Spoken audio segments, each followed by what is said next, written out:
참설 심리사전 60번째는 빈둥지 증후군에 대해서 이야기해 보도록 하겠습니다. 빈둥지 증후군은 부모에게서 나타나는 것입니다. 자, 이 빈둥지 증후군이 나타날 때는 부모로서는 이제 중년이 되었을 때이고 자녀가 다 성장을 마친 이후에 나타나는 증후군에 해당이 되는 것이죠.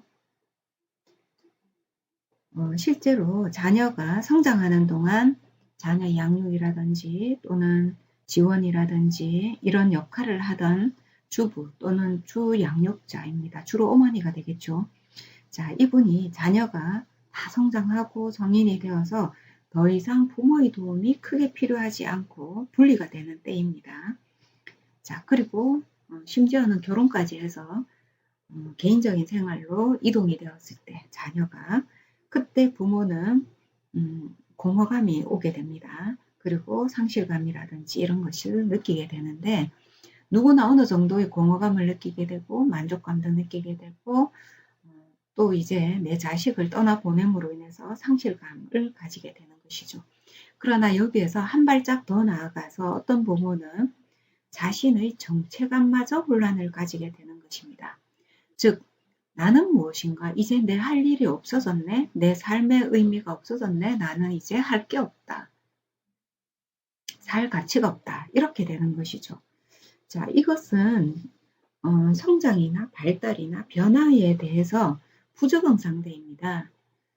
자, 그래서 물론 자녀가 성장을 하는 과정에서 부모도 점차 자녀가 분리가 되는 느낌을 받을 수 있고 부모도 준비를 해야 되고 그럴수록 자녀가 더 빨리 더 자신의 생활을 단단히 만들어가게 되겠죠. 자, 그런데 부모는 그것을 인정하지 못하고 저 아이는 성장하고 있어도 내가 계속 돌봐야 돼. 내가 옆에 있어야 돼. 개입을 해야 돼. 간섭을 어느 정도는 해줘야 쟤는 잘 살 수 있어. 라는 자기 자신의 사실은 망상입니다. 그런 망상 속에서 지낸다면은 실제로 이 아이가 결혼을 하고 직장을 가지고 완전히 분리된 삶을 살아가게 되었을 때 혼란감을 가지게 되는 것이죠.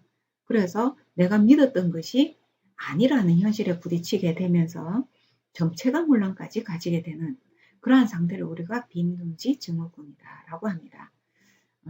앞에서 설명한 바와 같이 빈둥지 증후군을 가지게 될 정도가 되면 이 부모의 삶의 목표, 목적이 바로 자녀에게 있었을 가능성이 있습니다. 즉 부모는 부모의 삶을 살면서 자녀의 삶을 돌보는 것이죠. 그런데 어떤 부모는 자신의 삶을 내팽개치거나 점차 내려놓으면서 자녀의 삶에 자기의 삶의 의미를 보태는 것입니다. 그래서 내 아이가 성장하고 또는 발달하고 잘 되어지고 나아지게 되고 자, 이런 것들이 심지어 분리되는 것마저도 나의 삶이라고 생각을 하는 것이죠. 그것은 착각이고 그것이 지속되었을 때 내 아이한테 전혀 긍정적인 도움이 되지 않습니다. 물론 어릴 때는 이 아이가 미성년일 경우에는 든든한 또는 믿음을 주는 내 부모가 뒤에 있다. 하는 그러한 요인은 될 수 있을지 몰라도 부모도 내 아이가 고등학교 이상 되거나 하는 정도가 되면은 분리 준비를 해야 되고 자기의 삶에 좀 더 치중하는 시간을 할애해야 됩니다. 그래서 자기의 삶을 잘 가꾸어가는 모습을 보면서 이 아이도 또 부모와 같이 자기 삶을 또 잘 형성해 가는 것이죠.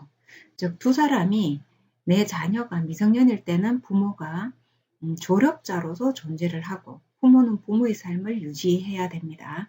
부모의 삶을 가치를 가져야 되고 삶의 목적을 이루기 위해서 뭔가 성실하게 자기를 만들어가는 형성해가는 과정이 있어야 되죠. 자, 아이도 그 모습을 보면서 자기의 삶을 만들어가게 되는 것입니다. 고등학교 정도 되면은 부모가 분리 준비를 하기 시작하고 아이도 그 모습을 보면서 분리 준비를 여유 있게 해갈 수 있게 되는 것이죠. 그리고 20세 이상이 되면서 거의 분리가 되고 서로 객관적인 관점에서 성인으로서 부모와 자식이 대화가 이루어지고 개입이 가게 되고 또 서로 믿을 만한 동지로서의 역할을 수행하게 되는 것입니다. 자, 그러나 그러지 못했을 때 우리가 부모가 느끼는 것은 바로 빈둥지 증후군에 해당이 됩니다. 자, 이것을 우리가 공소증후군이다 라고 하는데 누가 만들어 준 것이 아니고 부모 스스로 만들게 된 것이죠. 부모들은 자녀가 태어나면서 그 아이를 위해서 뭔가 해주고 싶어 하는 마음이 굉장히 커져 있습니다. 그리고 내 자신도 최선을 다해서 뭔가를 해야 되겠다라는 다짐도 하게 되죠. 어떤 일이든지 우리가 주는 것이든 받는 것이든 보통 이상이 되거나 과장되면 좋지 않습니다. 부모의 역할도 마찬가지고 자녀의 역할 또한 마찬가지죠. 자, 이 두 역할이 어느 정도 균형이 져 있을 때 서로가 다 잘 되는 그런 결과가 있다라는 것입니다. 우리나라에서 한 세기 전 정도 한 4, 50년 전까지만 해도 빈둥지 증후군을 경험하는 부모들이 좀 있었을 것이라고 보였습니다. 그러나 지금 세대에는 그렇지 않죠. 자기의 자녀를 진로에 따라서 잘 리드해주고 자기 삶도 진로에 따라서 잘 리드하는 젊은 부모들이 많이 나타나고 있습니다. 그래서 남편의 진로, 나의 진로, 그리고 내 아이의 진로를 다 골고루 공유하는 건강한 가족들이 나타나고 있는데 이것은 매우 좋은 현상이다 이렇게 볼 수 있습니다. 자, 오늘은 빈둥지 증후군에 대해서 이야기해 보았는데요. 엠티 네스트 신드롬에 대해서 이야기했습니다.